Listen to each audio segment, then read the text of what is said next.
Hi అండి, నేను ఇవాళ రాగి ముద్ద ఎలా చేసుకోవాలో చూపించబోతున్నాను. మనం ఈ గ్లాస్తో రాగి పిండి తీసుకోండి ఫస్ట్. అలాగే నేను రైస్తో చేయనండి, అలాగే పిండి కూడా ఓన్లీ పిండితో కూడా చేయను. గోధుమ రవ్వతోనే చేస్తాను. ఈ గ్లాస్తో పిండి వన్ గ్లాస్ ఆఫ్ పిండి తీసుకుంటే ఇదే గ్లాస్తో మనం హాఫ్ గ్లాస్ ఈ రవ్వ తీసుకోవాలి. హాఫ్ గ్లాస్, 1 గ్లాస్ పిండి, హాఫ్ గ్లాస్ రవ్వ తీసుకోవాలి. ముందుగా బౌల్ పెట్టుకోండి. నేను ఈ గ్లాస్తో పిండి తీసుకున్నానని చెప్పాను కదండి, 1 గ్లాస్ ఆఫ్ పిండి, హాఫ్ గ్లాస్ రవ్వ తీసుకున్నాను కదా, ఇదే సేమ్ గ్లాస్తో 7 గ్లాసెస్ వాటర్ పోయండి.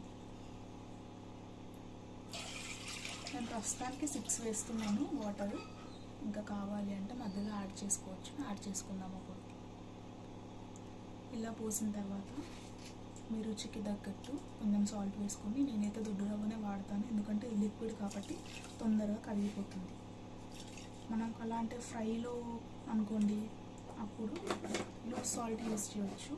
ఇలా వాటర్ కంటెంట్లో ఉంటే నేను దొడ్డే వాడతాను.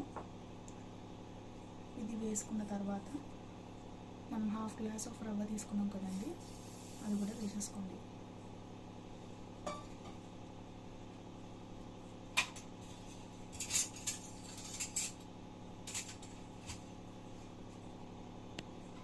ఇప్పుడు రవ్వ వేసుకున్న తర్వాత మంచిగా ఒకసారి కలుపుకోండి.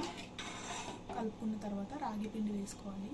ముఖ్యంగా రాగి పిండి వేసుకున్న తర్వాత కలిపే విధానం ఎలా ఉంటుందో అప్పుడు ఉండలు కట్టకుండా కలుపుకోవాలండి. అండ్ కొలతలు కూడా కరెక్ట్గా ఉండాలి రాగి ముద్దకి, అదే ఇంపార్టెంట్.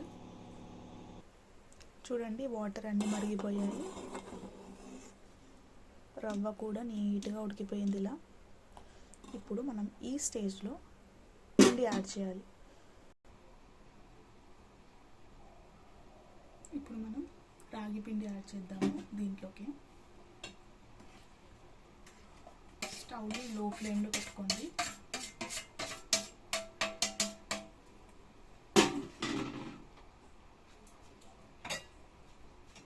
ఇలా కలుపుతూ ఉండండి, ఉండలు కట్టొద్దు. ఉండలు కడతాయండి ఖచ్చితంగా. సో మనం స్పూన్ పక్కకు పెట్టేద్దాం. ఇది తెలుసుగా, పప్పు గుత్తితో ఇలా స్మాష్ చేయండి పిండిని అంతా, అప్పుడు ఉండలు కట్టవు. శుభ్రంగా నీట్గా ఇలా స్మాష్ చేయండి. చూసారు కదండి, ఇలా సాఫ్ట్గా చేసుకోవాలి, ముద్దలు రాకుండా ఇలా చేసుకుంటూ ఉండాలి. ఇలా అంటే తొందరగా అయిపోతుంది మనకి, ఎక్కడ కూడా ఉండలు ఉండవు, నీట్గా వచ్చేస్తుంది. ఇప్పుడు మనము ఇది కాస్త తీసేసి అది కొంచెం ఒక 5 మినిట్స్ ఉడకనిద్దాము. ఇప్పుడు మూత పెట్టుకొని ఒక 5 మినిట్స్ ఉడకనివ్వండి. లో ఫ్లేమ్లోనే పెట్టుకోవాలి, హై మరియు మీడియం ఫ్లేమ్లో పెట్టుకోవద్దు. 5 మినిట్స్ తర్వాత ఓపెన్ చేసి చూద్దాం. ఇప్పుడు మనం ఒకసారి మూత తీసి చూద్దామండి. చూడండి, నాకు స్టార్టింగ్ వీడియోలో 7 గ్లాసెస్ అని చెప్పాను కదండి వాటర్. మీకు అవసరం అయితే వేసుకోండి. నేను 6 గ్లాసెస్ వేసాను, నాకు సరిపోతుంది అనిపించింది.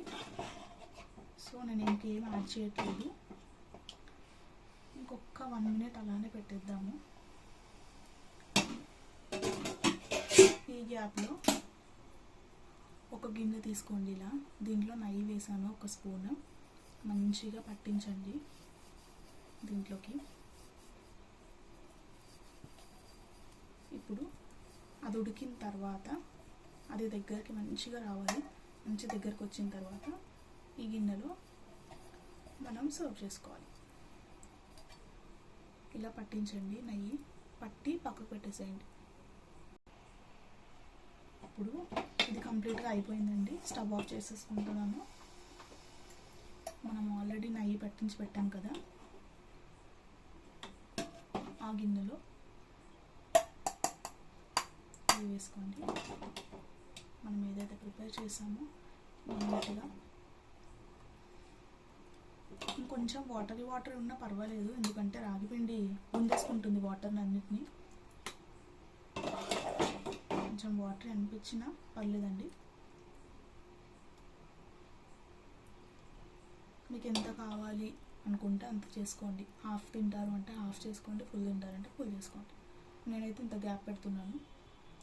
ఇప్పుడు ఇది పక్కకు పెట్టేసేయండి. ఒక 2 minutes తర్వాత అప్పుడు ఓపెన్ చేయండి. ఇది అప్పుడు గట్టిగా అయిపోతుంది వాటర్ అన్నీ. ఇప్పుడు మనం ఆల్రెడీ ముందుగా తీసి పెట్టుకున్నాం కదండి రాగి పిండి, ఇలా రాగి ముద్ద, దీన్ని ఒక ప్లేట్లోకి వేసేసుకోండి. నెయ్యి తీసుకొని పెట్టుకున్నాం కదా, ఇలా వేసేస్తే మనకి కరెక్ట్గా షేప్ వచ్చేస్తుంది కదా. చూడండి రాగి ముద్ద ఎంత నీట్గా అయిందో. నేను ప్రీవియస్ వీడియోలో కాళ్ళ కూర పెట్టానండి, అది కూడా చూడండి. కాళ్ళ కర్రీ చూడండి. ఇప్పుడు రాగి ముద్ద కాంబినేషన్లో కాళ్ళ కూర వేసుకుందాం.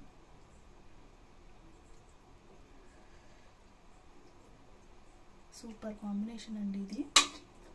ఈ రాగి ముద్ద చికెన్లో బాగుంటుంది అండ్ కాళ్ళకూరతో కూడా బాగుంటుంది. ఇంకెందుకు లేట్, ఒకసారి ట్రై చేసేద్దాం.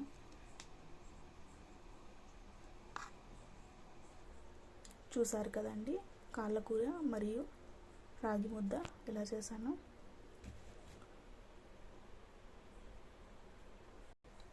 ఫైనల్గా రెడీ అయిపోయింది.